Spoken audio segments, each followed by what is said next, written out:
बच्चों, आज हम क्लास 10th का chapter number 6 exercise number 6.4 triangle की ये करेंगे। क्षेत्रफल प्रमेय पर है। अगर दो त्रिभुज समरूप होते हैं तो उनके क्षेत्रफलों का अनुपात उनकी संगत भुजाओं के अनुपात के वर्ग के बराबर होता है। तो हमें दे रखा है, इसका क्षेत्रफल दे रखा है 64 सेंटीमीटर स्क्वायर, इसका 121, दोनों समरूप है कह रखा है। इसकी भुजा 15/4 दे रखी है, तो दूसरी भुजा, इसकी संगत भुजा BC निकालनी है। तो हमने इनके क्षेत्रफलों का अनुपात बराबर उनकी संगत भुजाओं के अनुपात के वर्ग के बराबर लिख दिया। 64 का ये 121 BC बट्टे EF, और EF की वैल्यू रखी 15/4। फिर इसका वर्गमूल ले लिया हमने। वर्गमूल लेने पे क्या हुआ, वर्ग हट गया, इधर भी इधर भी। हमने 64 को 8 लिख 8 8 64, 11 11 में 121 होता है, तो 64 8/11 का वर्ग लिख दिया। फिर बजर गुणा किया तो इसमें BC की वैल्यू आ गई 11×2 सेंटीमीटर। अगला सवाल है, ABCD एक समलंब है जहां AB समांतर है DC के। तो देखो, AOB त्रिभुज और COD त्रिभुज जो होंगे वो समरूप होंगे। क्यों? कोण B कोण D अंतर कोण, कोण O शीर्षाभिमुख कोण, तो अतः दोनों त्रिभुज समरूप हो गए हमारे। समरूप हो गए तो इनके क्षेत्रफलों का अनुपात। अच्छा, एक चीज और है, इसमें दे रखा कि AB बराबर 2CD दे क्या रखा है इसने, तो AB बट्टे CD करेंगे तो बराबर 2/1 हो गया।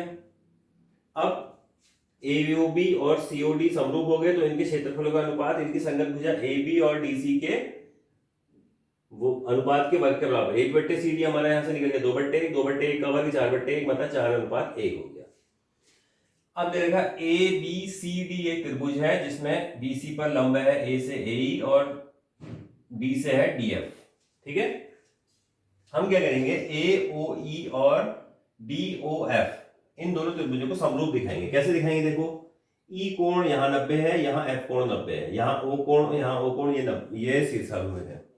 तो दो कोण बराबर हो गए तो दोनों त्रिभुज क्या हो गए हमारे, समरूप हो गए। किससे हुए? A समरूपता की कसौटी से। अतः इनकी संगत भुजाओं का अनुपात बराबर होना चाहिए, मतलब AE बट्टे DF बराबर AO बट्टे DO। इसको लिख के समीकरण 1 बना के रख दिया। अब इसने कहा है त्रिभुज ABC का क्षेत्रफल बट्टे त्रिभुज BBC का क्षेत्रफल। त्रिभुज का क्षेत्रफल 1/2 गुणा आधार गुणा ऊंचाई, 1/2 गुणा आधार BC है और ऊंचाई है AE, इसके लिए ABC के लिए, और DBC के लिए BC आधार है, ऊंचाई DF है। BC और 1/2 कट गया आपस में, बच गया AB बट्टे DF, AE बट्टे DF, और AE बट्टे DF समीकरण 1 से AO बट्टे DO है, यही सिद्ध करना था आपको। अब आगे त्रिभुज ABC है जिसकी मध्य बिंदु DEF है तीनों भुजाओं के। तो मध्य बिंदु प्रमेय जो होती है उससे क्या होता है कि DF जो होगा BC के समांतर होगा और BC का आधा होगा। DF समांतर BC, DF और 1/2 BC के होगा, तो DF बचते BC बराबर 1/2 हो जाएगा। ये को ध्यान रखेंगे बाद में।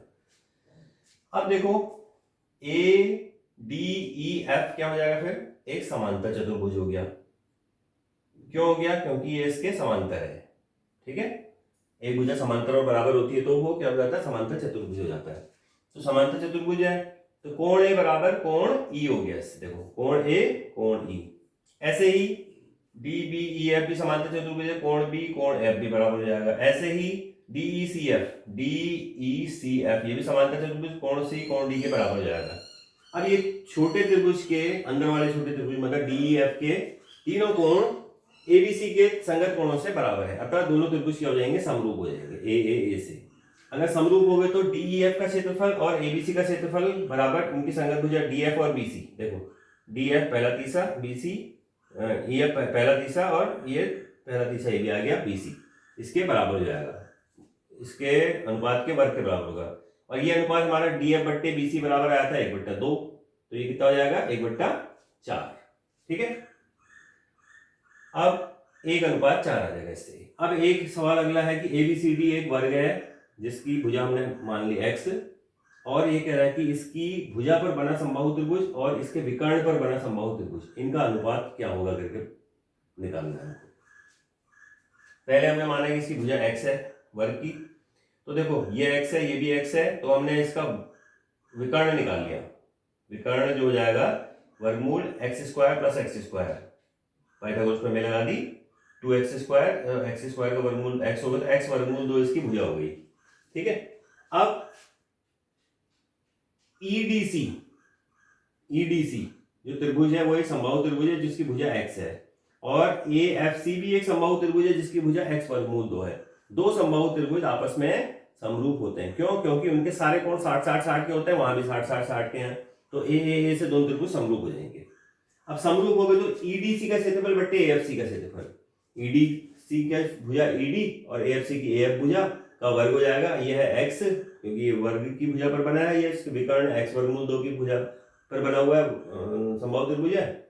तो x कट गया, 1 बट्टा वर्गमूल 2, 1 का वर्ग 1 हो गया, वर्गमूल 2 का वर्ग 2 हो गया, 1/2। तो ये AFC को उधर लेंगे तो ADC का क्षेत्रफल बराबर 1/2 AFC का क्षेत्रफल, AFC के क्षेत्रफल का आधा हो जाएगा ADC का क्षेत्रफल। अब है त्रिभुज ABC एक समबाहु त्रिभुज है और BC पर का मध्य बिंदु है D, BC का मध्य बिंदु अगर D है तो BC बराबर 2BD हो जाएगा, ठीक है। तो BC बट्टे BD बराबर 2 हो जाएगा, 2/1 लिख देंगे, काम आएगा बाद में। अब BDE एक समबाहु त्रिभुज है, ABC एक समबाहु त्रिभुज है, ठीक है। दोनों के दोनों समबाहु त्रिभुज है, दोनों के दोनों क्या होंगे?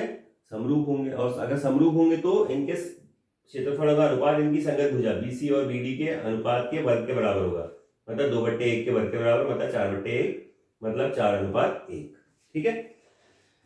लास्ट सवाल है, दो समरूप त्रिभुजों की भुजाओं का अनुपात 4:9 है, मतलब 4/9 है, तो उनके क्षेत्रफलों का अनुपात क्या होगा? इनके भुजाओं के अनुपात के वर्ग के बराबर होता है, मतलब 4/9 का वर्ग 16/81, मतलब 16:81 हो जाएगा, ठीक है। Thank you. 6.4 एक्सरसाइज खत्म।